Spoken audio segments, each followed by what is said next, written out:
Lowe's knows you want the best for Dad. This Father's Day, help him take on any project with big deals on DeWalt.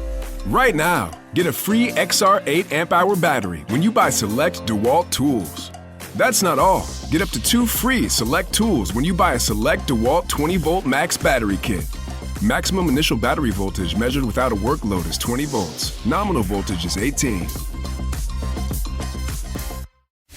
Join us and unwind with a good book. Welcome to Relaxing Reads. I'm Anne from the Morning Breeze in New Glasgow, Nova Scotia. I'm Deb from the Morning Breeze in Halifax. And I'm Simone from Breeze Afternoons in Vancouver and Edmonton. Our latest book is Where the Grass is Green and the Girls Are Pretty by Lauren Weisberger, the New York Times bestselling author of The Devil Wears Prada and When Life Gives You Lululemons, brings us a read this time around about 2 sisters, their perfect lives and their perfect lies. The novel follows Peyton Marcus, a popular morning news anchor who seems to have it all. Perfect job, perfect husband, and a daughter who has just graduated from an exclusive private school on her way to Princeton University. But when Peyton and her family are thrust into the spotlight after her husband is arrested for being involved in a scandal, she joins her sister Sky as stay-at-home mom in the suburban town of Paradise. But Sky is also struggling with her own private pain. Juicy stuff, ladies. Let's dive right in. Thoughts on this month's read? Deb, I'll start with you. I know you just finished this book. I did, and I wish I had gotten into it even sooner. It was great. I was excited because of the author and what she's already thrown out there, plus the scandal that we've been all aware of for, I guess, a couple of years now, maybe longer. But I quite liked it, and I really did like the characters. And I think there were a lot of emotions that I think most people would be able to follow along. Maybe there were times where some of the characters, you step back and think, what the heck? Really? But no, I quite enjoyed it.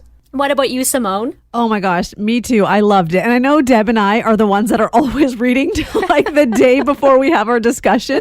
But same thing. I was like, why didn't I get to it sooner or finish sooner? It was really juicy, as you mentioned. And I'm obsessed with all things like Real Housewives, all the franchise shows. So this had a little taste of that little lifestyle with all this, designer and luxury and name brand stuff. And of course, yeah, the deep, dark secrets were really good because there just seemed to be more every time. And you're like, oh, I thought it was just one secret, but clearly it's snowballing to many of them. Yeah. And I know we're talking about this in the fall, but I did enjoy this book in the summer. It was a great summer read on my camping trips, and I couldn't put it down. So let's get right to it. The first question I think that I want to dive into is just about the song, which is the title for the novel, Where the Grass is Green and the Girls Are Pretty, which every time I say it, I want to sing it instead of say it. But why do you think Lauren chose this song for the title, and how did it relate to what happened in the story? Simone, what do you think? Well, it's an obvious play on the grass isn't always greener, and obviously being set in the town of Paradise. It is that whole world, and we see so much of it where you see things on social media or you see things around you where you think people are living these amazing lives, and sometimes you look back at yourself and you think, oh, I wish I had what she had, or I wish I was this far along in my career, or I wish I had, that family or that kind of husband or something. But really, once you read along, it just makes you realize, hey, you know what? Things aren't always so great. And you hear that term where the grass isn't always greener. It's your grass is green where you water it, right? Or where you take care of it. So I think in the end, that realization of just making sure you're not missing out on what's important, the moment in life, while trying to just keep up with the Joneses, because at the end of the day, that might not bring you happiness.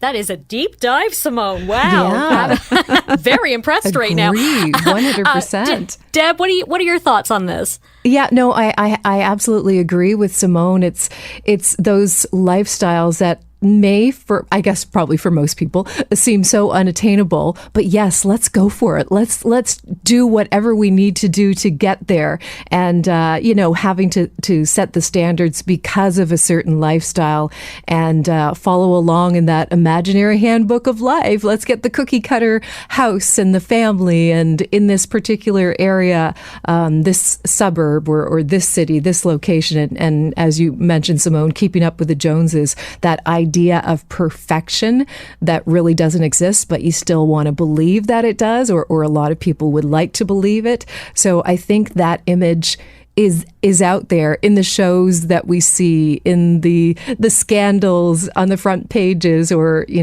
on our entertainment shows. But yeah, I think because there's so much of it on social media these days, that there are a lot of people dreaming about it or trying to jump in and see, can I try this out, and maybe it might work out. Maybe it is greener over there, but I guess I have to test the waters first. Yeah.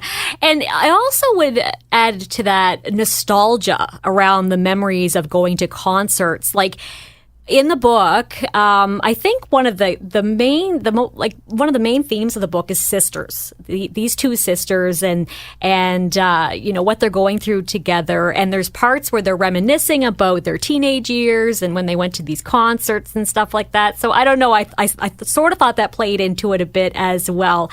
And anyway, it's going to be my earworm for the day, where the grass is green and the girls are pretty. Yeah, Guns N' Roses do a much better version.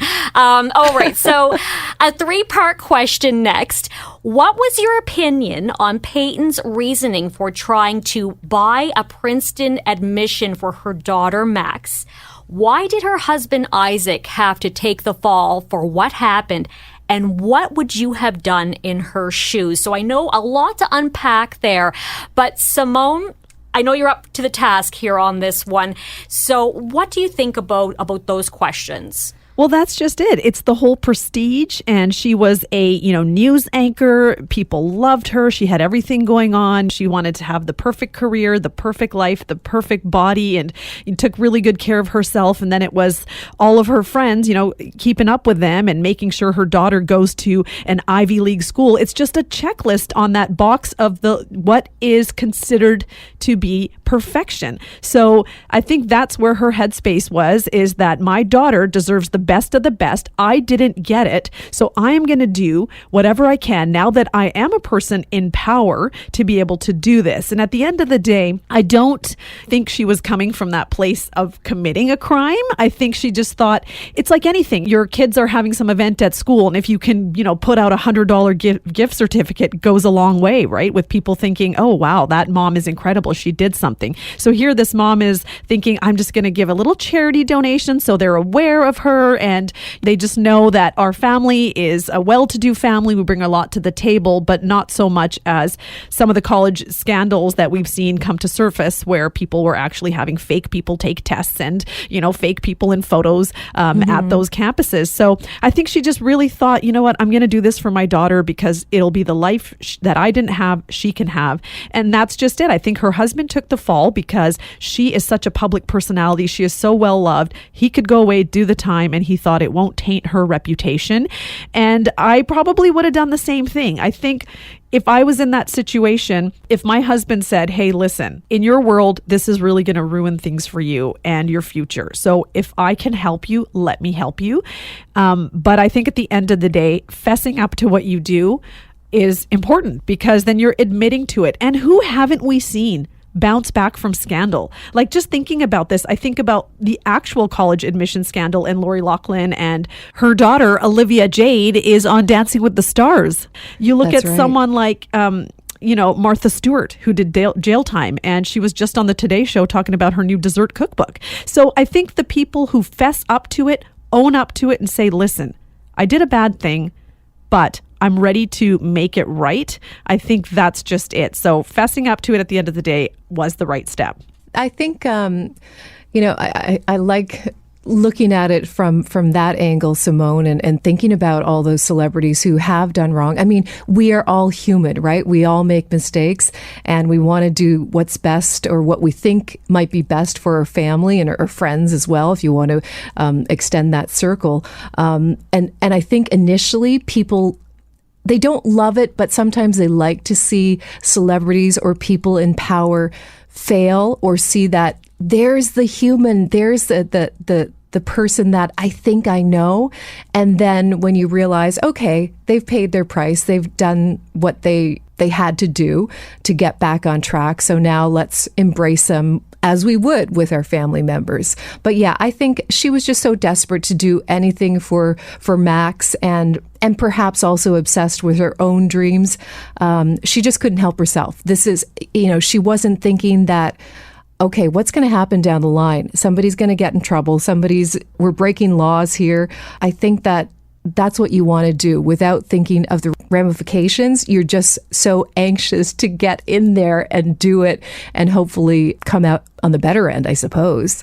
But I'm not sure. And maybe because I'm not a mother, I'm not a parent, that I go that far. I would take a risk, but I don't know I take that big of a risk. Yeah, I don't think she thought she was doing anything illegal. So that was the first thing. But myself, the queen of saying sorry, I as I was reading through this, I thought to myself, I could never do this. I could not have my husband take the fall for it. I just couldn't. It would stress me out to no end. So if I was in her shoes, I would have fessed up to it right away for sure. I know me, and I couldn't relate to that part of it. Although I could see with where she was at, and she was such a public figure and this and that. My own personal take on is like, I could have never handled it. It wouldn't have been a good scene for sure. So, but how do you think Max handled the scandal? Because I think she handled it better than I would have. But Simone, what do you think about Max in the story? Well, I think like any teenager, she was angry at first because, again, it was brought to this national attention, that her parents were involved in this. Her dad's going to jail. Her mom's, taken off her TV show. And so she was just worried about what other people would think about her and her friends and people talking behind your back. So you have anger from that because it's like, hey, I do so much in my life to fit in or just get to a certain place in my life. And now here are my parents damaging any chances I have at my future. But seeing her come around, it just showed that she did believe her parents are good people. She obviously had a very close relationship with her dad, so that was hard for her. Her mom and I, not so close, but seeing that they're going to work on it, and she was able to just get things off her chest. And her mom not realizing that, wow, like I have been putting my life and my world ahead of my daughter, and I thought I was doing something great for her, but I really wasn't. So I think she handled it better than, like you said, Anne, better than I think I would have handled it. So I think deep down she knew that they had a reason to do it. She didn't agree with it, but at least they got there in the end. I think so too. I think as well, she handled it as well as can be expected, and maybe even better than most other teens, of course, but also adults. And I think Max is such a bright, really cool kid. I can't imagine handling it the way she did. And I think, being an only child, I just think of having my siblings and being able to throw things at them or discuss, things that are going on in the family, and to be alone and not feel like you've got that other person that you can kind of say, hey, what's going on? What do we do? How do we go from here? I think that she's done very well with it. Yeah, for sure. And I just think about like social media and what that feeling would be when you would have to go through something like that.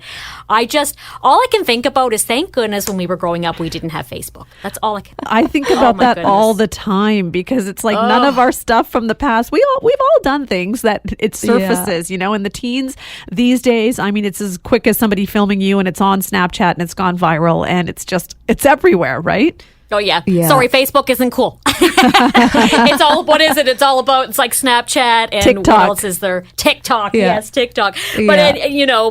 and then Max uses social media to her advantage as well when she does her videos and shares them. And so she does, in the end, it does work out for her. And on to Sky, though. What are your thoughts about Sky's storyline? And what was behind her buying spree and going into debt? That was sort of interesting. Deb, I'll start with you on this one.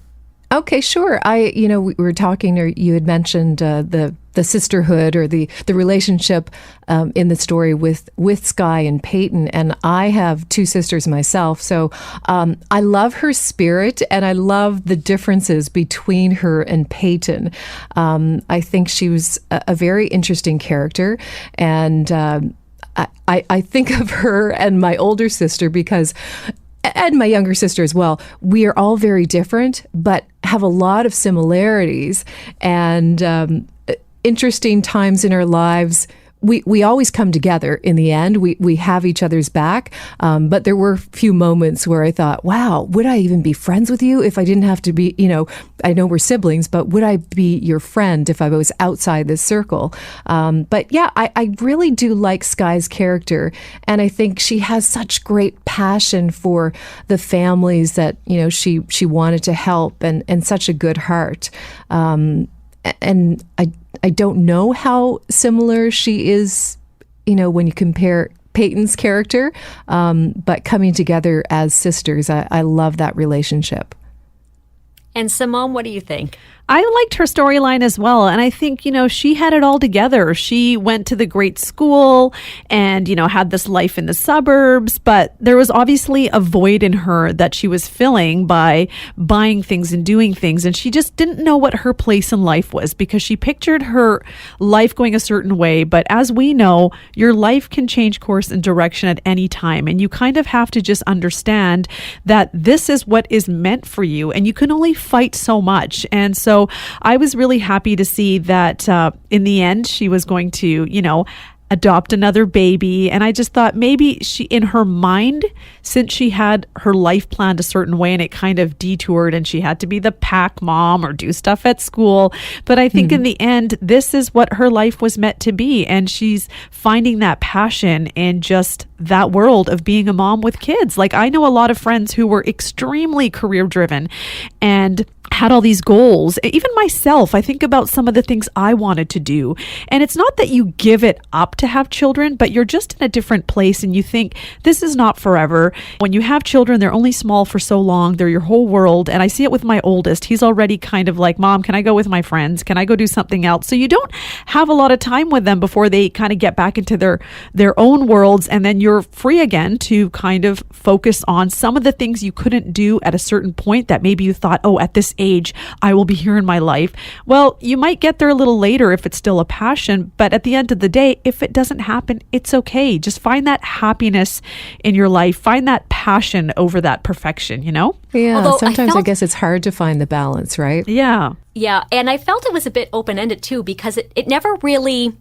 She never had the conversation with her husband about it. Like it never sort of bookend. There was no bookend to it as far as... her coming clean about her spending and her massive credit card debt and all the rest of it. Yeah. I was just wondering if we had the chance to talk to Lauren, I wanted to ask her about that, what she had in mind for how that played out in the end, because it was never really addressed. It was something that she kind of went through with the book, and then at the end, it was sort of like, everything is okay now, and hopefully the debt gets sorted out. But it just kind of was left hanging for us to sort of wonder what happened. And did she ever say anything? My goodness, that's another thing. I'm like, oh my, I couldn't keep that in. But do you think that maybe there could be a sequel for this? Because even the I'm last thinking. page, and it was like, well, what happens? Does she go back? Does she bounce back after Scandal? Like, what happens? Like, so I think that's maybe why it was left like that, because I could see another book in this series. Yes. And what happens with Max? Where does she end up? Yeah, and you know the what? New family, the new baby. Yeah, I was listening to an interview as well with Lauren, and she said that she is working on something that is out the next couple of years. So, and she wouldn't say what it was. So maybe that's it. We'll have to keep an eye on that for sure, because I'm nosy and I need to know what happened there. You've invested in these people.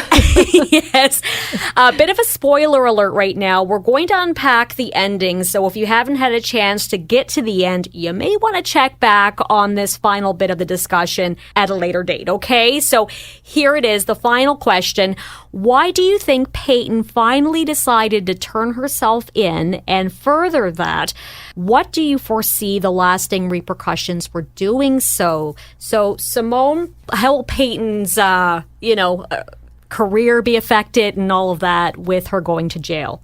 I think she's gonna, right her wrong, obviously, and she was about to do that, as we found right at the end of the book. And I think she's doing it because she wants that relationship with her husband to be strong, and to show her daughter that if you do make mistakes, you can't let anyone else take the blame. So here I am doing the responsible thing, and I think it'll be a big story on her network.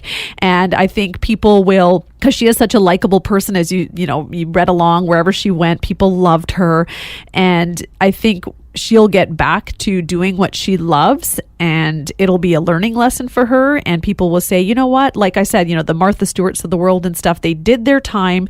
So now we can appreciate them, because there's also so many people or celebrities who do things and they just get off like with no punishment at all. So I think those are the people that the rest of us get frustrated at, is, just because they're a well-known name, they don't have to do anything or face any repercussions. But I think in her case, I think it'll work out better for her. And I think it'll kind of be the reset she needs to reevaluate her life and understand that I have to kind of change my ways. And maybe it's not going back to the role she had. Maybe she'll find something else to do in that kind of world. But I think she'll bounce back. That's how I feel about it. I don't think this is the end for her. I agree. Deb, what do you think? Yeah, I mean, I think she had to turn herself in. And I think that she finally realized, with one of the last conversations she had with Max, like the night before, and she realized who her daughter really was and how she could do so much more than she gave her credit for, and that, she could handle life and what was coming with her new plans after high school. And along with Isaac, her husband, whatever that sentence might be, I think that she realized, you know what, this is going to be okay. There will be a media overload for a time, and probably more anger from the public and her colleagues, but she will be able to live with herself and better understand the world that she wanted to be part of versus the world that she thought she needed to be part of. So I think there's definitely more to come for all of us. Yes, well, we're predicting it now that there is going to be a sequel to this book. And there should be a movie, because she made The Devil Wears Prada. Like, I could totally see this as a movie. Oh. Yeah, for sure. Yeah, for sure. Where's Meryl Streep? Let's get her on the phone. Meryl Streep could play the mom. The mom was like, yes. really? I love it. I love it. That would be perfect. Yeah. No, it was a great read, and I was happy. I must say, I felt relieved at the end. I'm like, oh, good. Because that was stressing me out, that she was letting your husband take the fall. I was like, I just don't get it. I could never do it. It was baffling to me. So, but it was interesting to see how their journeys all sort of happened and how it all came together at the end, but kind of still left it open-ended to who knows. We'll see. And anything you want to add about this month's read? It's just interesting to me now, because it's seeing the people with their perfect lives is going to make me think, ooh, what deep, dark secret do they have? Not saying that everybody does, but it's just, sometimes you start to think about how many people you meet in life who are really holding on to some stuff that you know nothing about. That's probably juicy, because my life is quite boring. So that's why. Oh my gosh. So true. Me too. And I think, wow, it's so exhausting to be some of these people, isn't it? Trying to keep up with everything and have that perfect setting, that perfect life. I mean, it's no wonder there's anxiety and all these interesting things coming out. Exactly. Thank you both, Anne and Deb, and thank you to you for listening. Thank you for kicking back and relaxing with us. We hope you'll join us again on Relaxing Reads.